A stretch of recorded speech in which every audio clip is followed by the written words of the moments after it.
Hey, what's going on, everybody? This is John Jake Gaming on the mic here, coming at you with a brand new episode of the FCS Dynasty here on NCAA 06, featuring that next mod, of course. And this is a continuation, as we saw a few games from week number 3 in the previous episode, but now we are going to wrap up week number 3, and we're going to wrap things up by being able to go ahead. We're going to take a look at the top 25 polls, Heisman Watch Player of the Week, all that good stuff. But we also have 4 other games plus the game of the week, which is on your screen right now. So should be a fun episode. I hope you guys are excited for this particular episode, as well as we go ahead and jump right into the thick of things, as this game of the week is going to be between two teams that, you know, I thought we would see in the FCS playoffs play up against each other, but they were both upset in the first round back in those year 4 playoffs. It is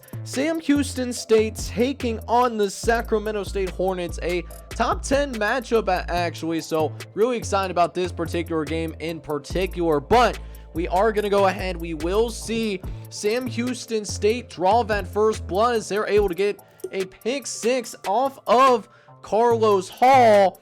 And Sam Houston State, because of that, they're going to take a quick 7-0 lead. But Carlos Hall can throw some dimes. Don't you ever forget that. He is a dime dropper, as that was a beautiful drive there to make it a 1st and 10 from the 36-yard line, as Hall is going to step up in the pocket. He's going to find his top receiver, Jacob Hill, and that will go for a few yards as well. But Jacob Hill takes a shot.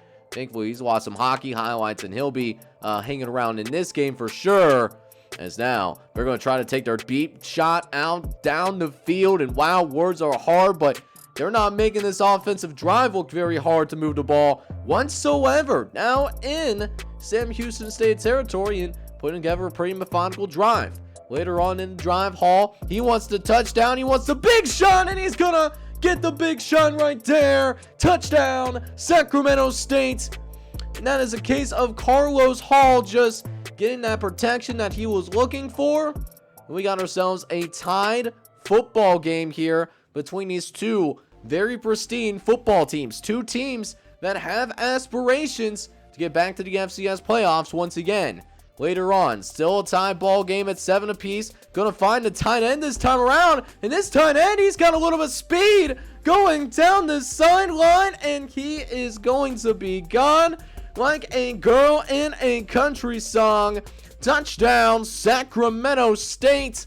And the Hornets get yet another one up on the scoreboard. You absolutely love to see it. And now it's a 14-7 lead as we jump into the second quarter of action. Late in the second quarter, trying to get that 2-minute drill going. And Corey Hall, man, he came to play today. Now we're talking about almost 250 yards of offense for Corey Hall. We're not even done with the first half yet. It's been downright impressive what he's been able to do. And it opened things up for Willie Hendricks to get to carry, get the ball upfield. And it's a 21-7 lead for the Sacramento State Hornets. I mean, it's really just a parting of the Red Sea up until the very end. Had a little bit of resistance there by the end zone, but still a very good run nonetheless. Now, Sam Houston State, they are on their back foots right now. David Bullock, he's going to try to throw a strike down the field to try to match this Sacramento State offense. But one thing for sure, at least in the early going in this game, Sam Houston State, they are not meeting the freeze point. They are simply not meeting that freeze point, and they're going to be down a couple of possessions going into halftime. Now, second half, I don't know what happened that second half. I don't know what kind of halftime speech that Sam Houston State had in their locker room, but whatever was said in that halftime locker room, they came out with a fire as never seen before, as David Bullock's going to start things out. Just throws an absolute dime to Jordan Poole there, as now that sets up a goal line opportunity for the Cardiac Cats. 3rd and goal from the 8-yard line. Bullock's in the shotgun formation, dropping back, looking over the middle of the field, and finds Craig Gregg in the end zone. It's a touchdown for Sam Houston State. And Craig Gregg, man, he is one of those guys, he really had to earn the playing time that he has been receiving. And, you know, he's really been a key contributor now for the Sam Houston State squad. And now we go into special teams. All of a sudden, this could very well turn into a tie game. And while Sam Houston State was not able to get into the end zone, they did tack on yet another field goal. And it's a much closer game now. 21-17. Now your score. Can Sacramento State score in the second half? But right now, it's looking really hard as Corey Hall is going to throw his second interception of this game. He was attempting to throw the football over to his favorite target, Jacob Hill, but Jacob Hill is well covered, man. This is a well-covered football, and just not an ill-advised throw, which does give the Bearcats the chance to retake the lead. 2nd and 7 from the 8-yard line after the turnover. Bullock throws over the middle of the field, and it's incomplete. Wow, trying to fit that in there in coverage, but Carroll is going to break that one up. And now it's 3rd and 7. Got to throw over the middle and finds his guy. Touchdown, Bearcats. Sam Houston State, they get one up on the scoreboard. And the Cardiac Cats, they're going to take the lead. And now, after the strong start that Sacramento State had, are we going to see Sam Houston State, run away with this game all of a sudden? It certainly seems like that. Andrew Johnson, he just hit over 100 yards receiving, but those stats don't matter when you don't hang on to the football all the way to the ground, and that's what we saw there. Johnson fumbled that football, and now Bearcats get another additional possession to work with. This is a 1st and goal from the 5-yard line, and David Bullock is going to cash that check in 9 times out of 10, as that will be yet another touchdown for the Cardiac Cats. They go ahead and extend their lead now, looking at a 31-21 lead for Sam Houston State. So just a terrible quarter for the Sacramento State Hornets as they look to recover here. Last play of the 3rd quarter does throw over the middle of the field, and that is caught for a huge first down. A first down, as a matter of fact, that will take them to about midfield. But later on in that drive, it gets to a 4th down conversion. Who's going to step up when it matters the most? And Corey Hall tries to be that guy, but the problem is he turns the ball over yet again. The pass protection was just it fell on him. It was not in the clutch. It definitely sold on him, as the kids would say nowadays. Now Sam Houston State, they take back over once again. They would have anyways, even if it was just a regular sack, but we will see yet another touchdown throw by David Bullock as this Sam Houston State squad, they continue to pull away. They're putting together a really good performance here in the second half. You want to talk about a padlock stat here for this FCS game of the week? 31 unanswered points here in this second half. If that's going to be the final score, that's the ultimate difference. Just Sam Houston State playing out of their minds right now, or Corey Hall is just having a nightmare of the second half. Let me know what you guys think down in the comment section, as Sam Houston State does get yet another interception as Corey Hall trying to go play action, which I don't know how you're able to pull play action at this point, down by 17 in the 4th quarter, but it is what it is. Probably won't be as effective as maybe in the 1st quarter of this football game. And to put a little bit of a icing on the cake, Mike Miniachi, he's going to take the carry downfield and is going to find his way into the end zone. That is a touchdown for the Sam Houston State Bearcats. Also doing a good job there of breaking a tackle. He had to, run through a guy in order to find the end zone ultimately. So 45-21 ends up being your score, but we do know Corey Hall, he is never going to give up. He's never going to, usually he's never going to let you down. Tried to do a little Rick Roll reference, but, like I said, we might be a little bit corny over here on this channel. It is what it is, but 45-21 still your score. Corey Hall, he's going to throw again over the right-hand side, and just a nightmare second half. This is not really what you want to see from a quarterback of his caliber.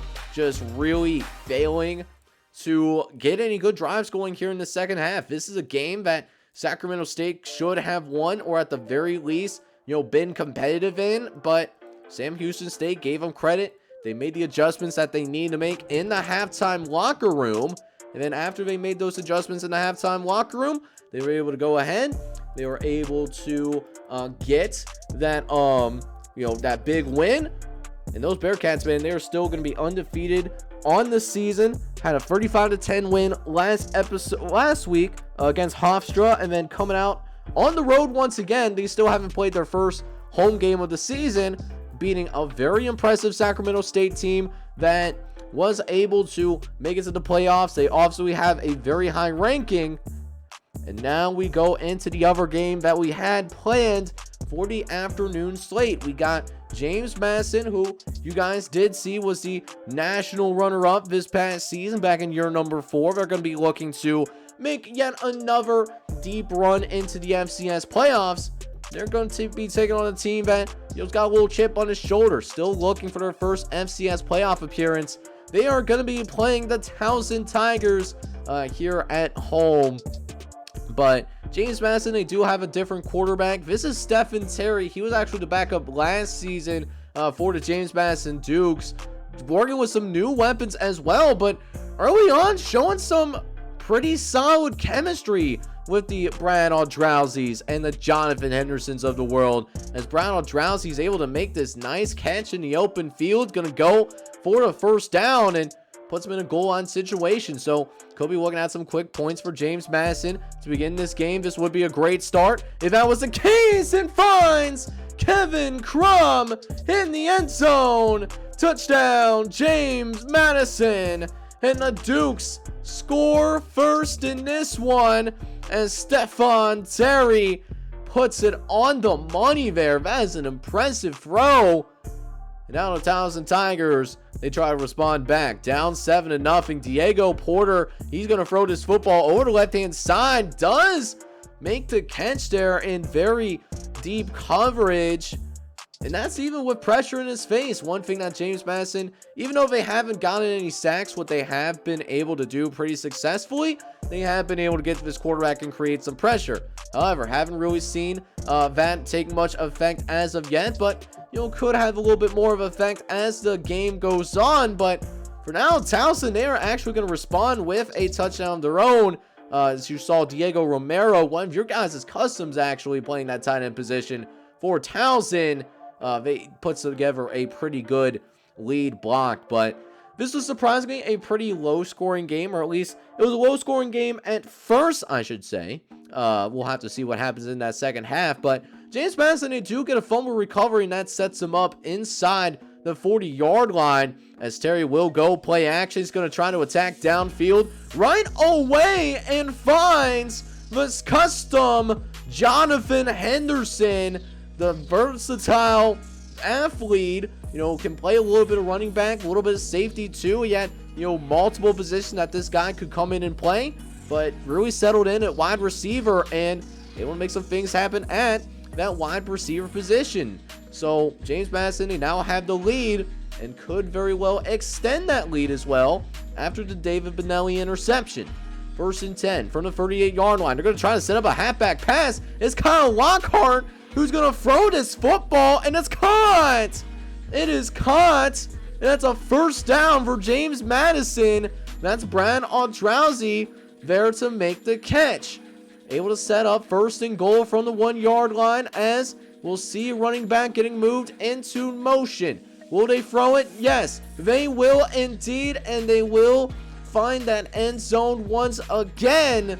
That's a touchdown for the James Madison Dukes, and Stephen Terry is off to a very good start in the year. He is on that Heisman watch list. He's in that top 5 as of right now, but he's got a really good supporting cast here as well. So even if Stephen Terry doesn't continue to provide that superstar level of production, which I don't know if he actually will do that or not, we'll have to wait and see. But Anthony Bain's going to get a defensive touchdown as well, and James Madison really opening things up. 21-point lead. Throws over the middle of the field, trying to get those more deeper yardage, but Anthony Bain, Stephen Terry. Wow, we're just having a bad time with names today. We are really got that one-way ticket to the struggle bus, but he was trying to throw it over to Kevin Crum. It did end up getting an interception. That's how Towson does get another touchdown on the board, and they're not completely out of this game. They are not completely out of this game by any stretch of the imagination, but Brad Aldrousie's got some different ideas, as we're going to see a great run down the field. He is even going to do the high stepping Deion Sandering his way into the end zone, and that is a touchdown for James Madison. And that brings up a 35-14 lead going into this final quarter of action. Fourth quarter was where we'll pick things up. Throws over the right-hand side. Does find his man, Jonathan Henderson, who gets deep down the field, and just Stephen Terry continuing to tear apart the Towson secondary. We'll see if James Madison can turn that into even more points. Another red zone chance here, the fourth one of the day. Terry throws to the end zone, and Kevin Crum, how about this type of effort? He's able to really get out there and stretch that football, and that will be good enough to award yet another touchdown to the Dukes of James Madison, giving them a 42-14 lead as Diego Porter throws to the left-hand side, finds his tight end, Diego Romero, and Romero is going to pick up good yards there for Jabari Porter, that's actually his name. I don't know where I got that Diego Porter from. Again, we are just struggling with these names today, and I apologize for that. But 3rd and 7 coming up. Jabari Porter is going to throw an interception here. Almost was actually really close to taking that to the crib, but did end up getting tackled by one of the offensive linemen. Lance Tucker makes the play on the football, and James Madison, they will get yet another convincing win here on national television. They win by the final score of 42-14, and Towson, it was a tough day for Towson. They were missing their starting quarterback, their starting running back. Also, one of their slot corners was out, but that's just the thing. When you're from a smaller conference like Towson is, there's a smaller window of error, and it's really important to play well in these non-conference games when they're playing a team like this. So after that match against James Madison and Towson, we did also end up seeing another game that featured a top 25 team go final. This is the only notable game in those 1 o'clock 3:30 windows, but Western Kentucky is going to get upset here. They are going to lose to Montana State 38-34. So the Montana State Bobcats, they get off to a great start. They were led by Maurice Billings, who had almost 500 yards and 4 touchdowns in their first home game of the season. But now we go ahead and get into the late night games, and we start with Texas Southern going on the road as the number 12 team in the nation, taking on this Wofford team that has honestly been one of the worst FCS teams in this series. They are ranked dead last in terms of national rankings within the FCS, and Adam Mayhew, you see the stats for Adam Mayhew so far this season. He is a pretty darn good quarterback. He is not to be messed with by any means. So we'll see what this Texas Southern team can do, as we'll start things out with Roderick Murray taking the carry. Roderick Murray, he's going to go downfield. Does he get caught from behind? He does.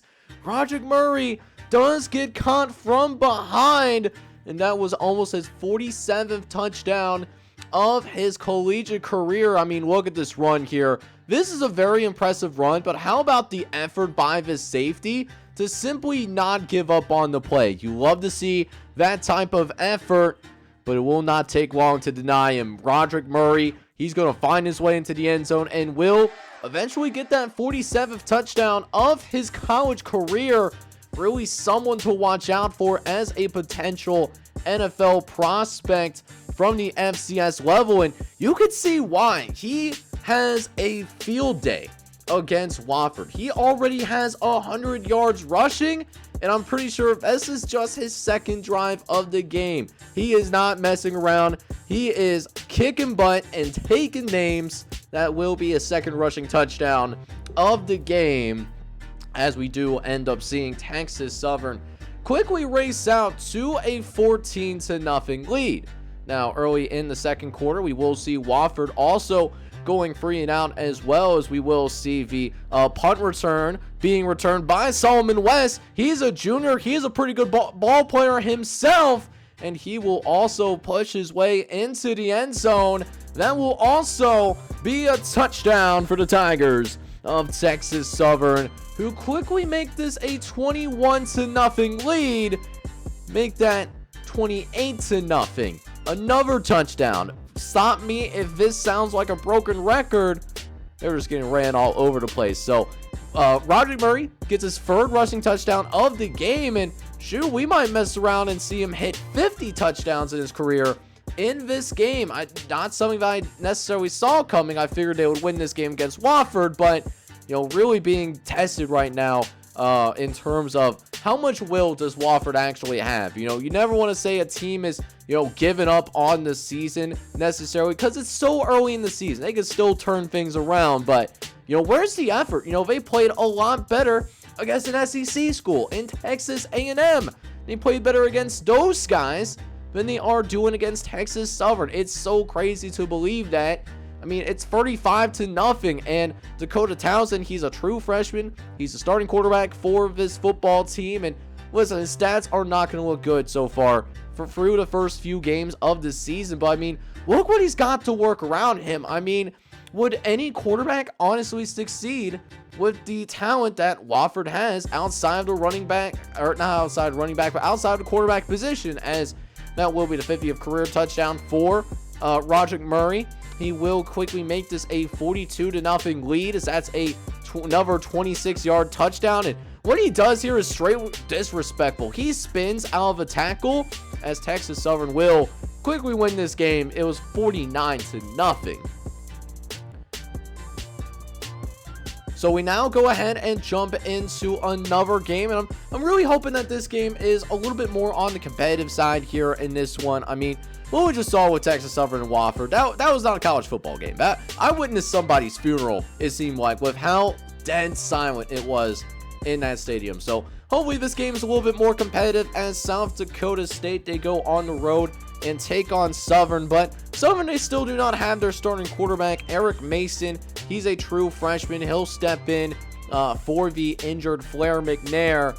But South Dakota State, they're most known for their quarterbacks. They got a couple of nice customs here. The true freshman Teddy Bridgewater Jr. is here. And then also the senior Carson Ragsdale. He's also on this football team as well. But it's the special teams that provides the very first points here for South Dakota State, as late in the first quarter, we're going to see a 98-yard touchdown.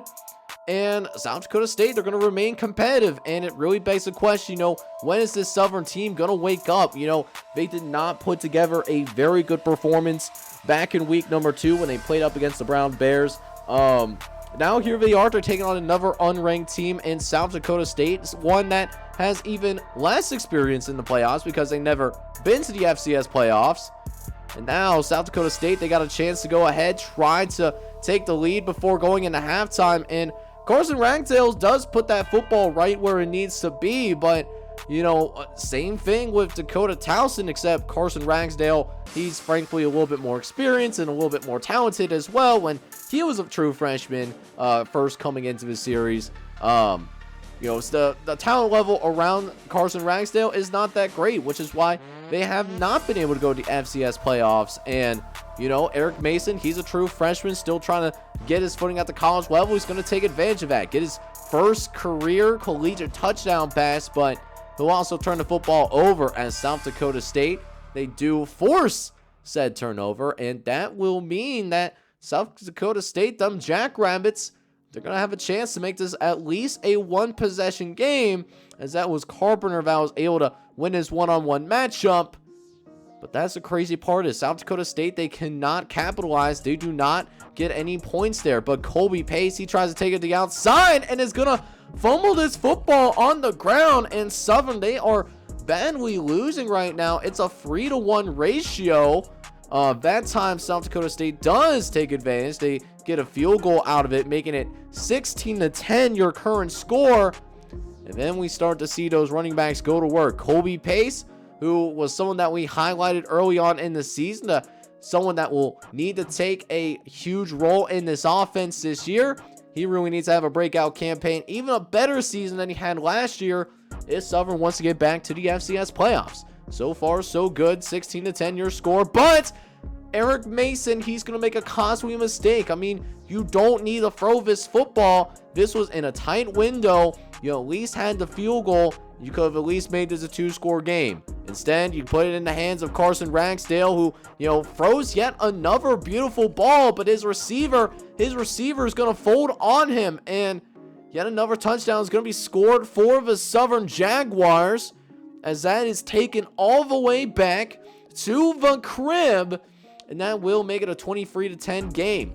So that is what your score is going to be going into the final quarter of action. We did see one special teams touchdown for the South Dakota State Jackrabbits. Are we going to see a second one, though? It's looking good. Down the sideline, gets a key block, and now he's going to be gone, finding his way into the end zone, and that is a touchdown for the Jackrabbits. And listen, got that upset alert going. One-score game, fourth quarter. Really puts the pressure on Southern, because South Dakota State, they were not expected to win this game. You know, they're just out there having fun as a football team. They're being competitive, but maybe the talent on the depth charts starts to show here too, as right as soon as Southern touches the football on their kickoff return, they're going to be able to get those points right back. They even decide to go for the 2-point conversion, make this an even 14-point lead, and they're able to be successful in that conversion. So they get the 2-point conversion, and then after a 3-and-out that they force on South Dakota State, they're going to be able to go ahead and get yet another touchdown on the scoreboard. This one being 38-17. That will end up being your score. As now, free possession game here. Carson Ragsdale trying to make something happen, but Carson Ragsdale gets absolutely crushed.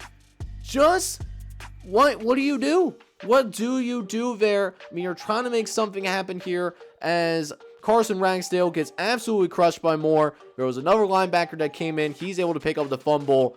Now Southern, they can try to run out some of this clock, and Charlie Rofe is going to find the end zone for the Southern Jaguars. It's more points on the board. It's going to quickly make it 45-17. That will end up being your score. And look at that hole. That's just a massive hole that Southern is able to run through. But they will kick this football off once again. Just 3 minutes left to play. And the Jackrabbits, they are going to need a miracle if they're going to win this football game. Down the sideline, got some space. He's looking on the perimeter. He's going to try to run away from the rest of the Southern secondary. And he's going to do it. Another red zone touchdown for the Jackrabbits. That's their third special teams touchdown of the game. Just a great performance for at least South Dakota State's secondary, but their special teams, but nothing else that really contributed today. And Southern, they're going to win this football game 45-24. That will end up being your final score. And really, this is a game, given how South Dakota State did play, the Jackrabbits, you know, they should have been blown out even more. But, you know, instead, Southern are going to be able to go ahead, win their very first game of the entire season. And we'll see if this is what they need to get back on track, but they'll certainly need to get healthy. So then, to wrap up the gameplay here for this episode, we will have Richmond going on the road to take on South Carolina State. And listen, South Carolina State, they are 0-1 right now. They are also searching for their very first win of the entire season. Really trying to rely on Carlos McDougal, who only threw 14 pass attempts, was kind of efficient, 8 for 14, 109 yards, and a touchdown. It was never a question with their defense. They've always had a really good defensive team, but their offense has been really inconsistent. We'll see if Carlos McDougal can get some things going, and using the mobility early to get a bunch of yards on the play. You love to see that. I mean, just staying patient, never freaking out by any means, and is able to get into Richmond territory. But later on in the drive, Richmond, they do force South Carolina State in a 4th down, but throwing it deep downfield is Carlos McDougal. He wanted all of it, and he is going to get all of it. A 40-yard touchdown pass that will give the South Carolina State Bulldogs their very first lead of the entire season. No, I am not making this up. That's literally their first lead of the entire season so far. That's going to make it 7-0 right now, as they get some more points on the board after a 39-yard touchdown pass. So already McDougal with more touchdown passes than what he originally had in that opening game, and able to also moss Damian Brightman. He's a true freshman for the Richmond Spiders, one of your guys' customs as well. But we will also get a chance to take a look at John Johnson. He's been, sitting as a backup for, for a while now. He's been, trying to learn the offense, and now here he is in it's either his senior year or his junior redshirt year. I honestly can't remember. He gets his first time to start, and John Johnson making the most of that opportunity. He's going to throw a touchdown pass here in the back of the end zone, and just a great job manipulating those linebackers, getting the linebackers out of the way. And now it's just a one-score game, and still could be a very interesting game given McDougal is going to put the football on the ground. It's going to be recovered by the Spiders of Richmond. And we might be talking about a tied game all of a sudden as John Johnson and his offense is going to get really phenomenal field position here to get things rolling. As now, 1st and 10 from the 21-yard line. Richmond, they do end up getting a field goal out of that. They tried to go with the direct snap right after that fumble, and that's also going to be recovered by Richmond. So a pair of fumbles keeping Richmond in this football game here with less than a minute left to play here in the first half. We'll see if John Johnson can put it in. 1st and 10 from the 17-yard line. It's going to go with an option play. Able to get it out to the tailback who fights his way into the end zone. Touchdown, Richmond. And the Spiders potentially going into the halftime locker room. 17-14. That will be your score. And the Richmond Spiders, they're looking to make some noise here.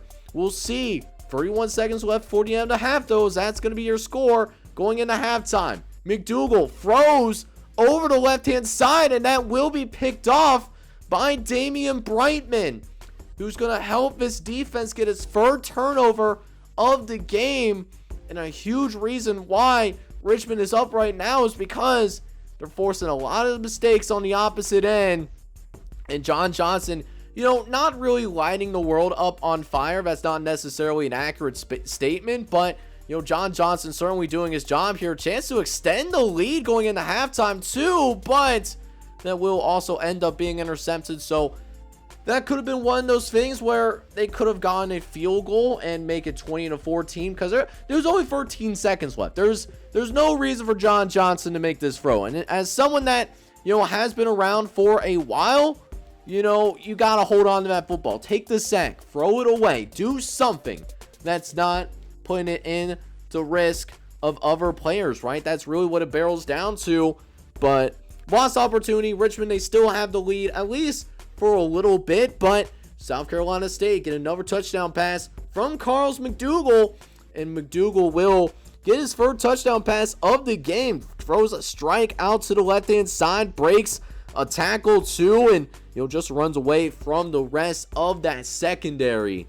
And it's a very tight ball game. Going to see some field goals exchanged, 24-20. We cut to about 2 minutes left in this game, and it's still close. John Johnson given an opportunity to lead his team to victory here. 1:25 left to play in the fourth quarter. We saw the players of the game.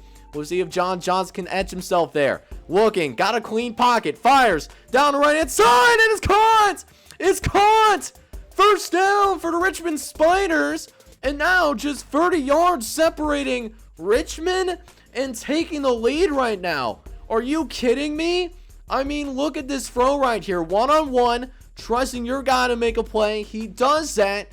And now the Spiders with a chance to take the lead. Johnson takes a sack though.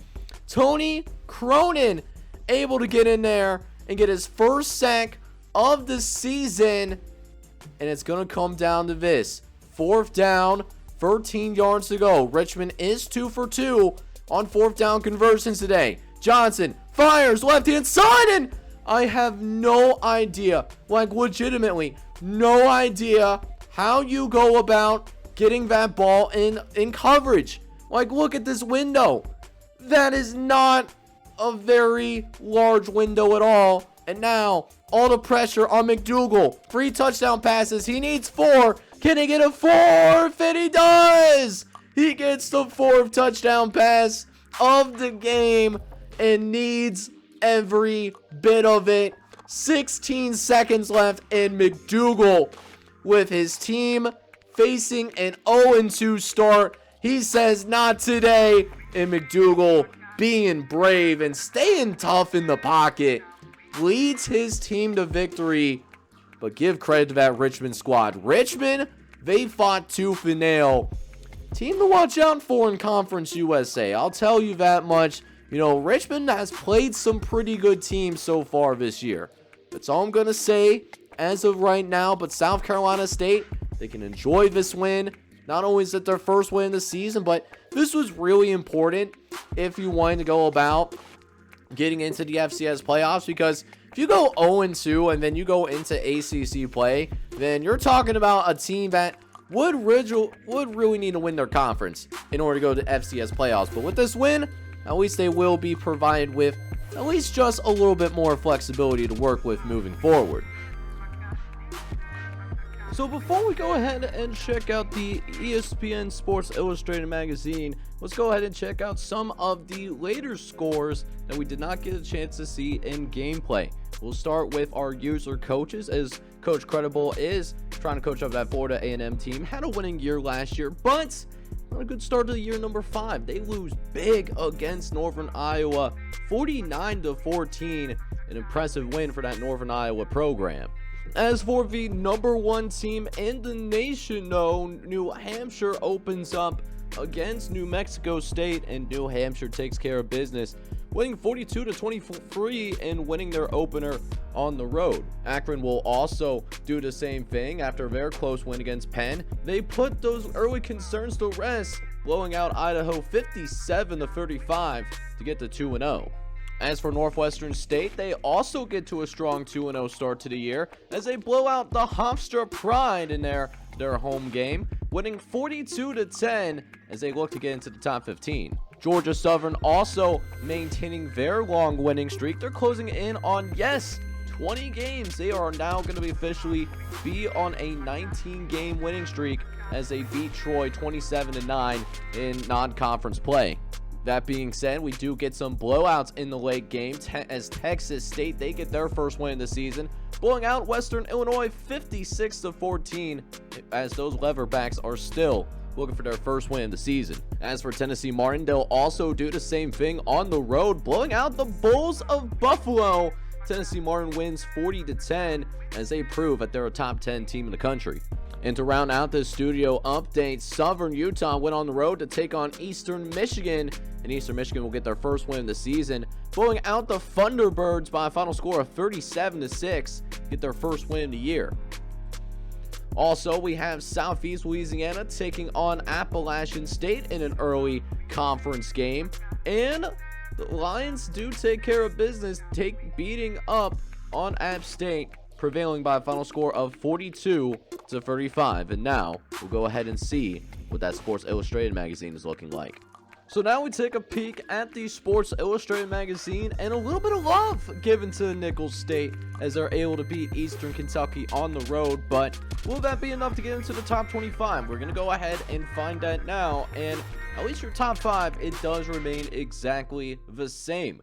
New Hampshire's at number 1, while Georgia Southern, North Dakota State, Western Carolina, and James Madison, they're all going to still be in your top 5. But then after that, we do start seeing a couple of changes.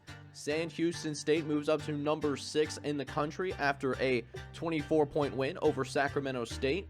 San Diego State remains at number 7. Tennessee Martin, though, they had a big win against the Buffalo Bulls, though. They entrenched themselves into the top 10 fervor by moving up to number 8 in the country. Also getting some benefits is Texas Southern. They blew out Wofford and, look like a really good football team. That's finally going to get some attention, as is Akron, who's now in the top 10. As for outside of the top 10, Arkansas Pine Bluff, they were, on bye this week, but they're 1-0, and they're now number 11 in the country.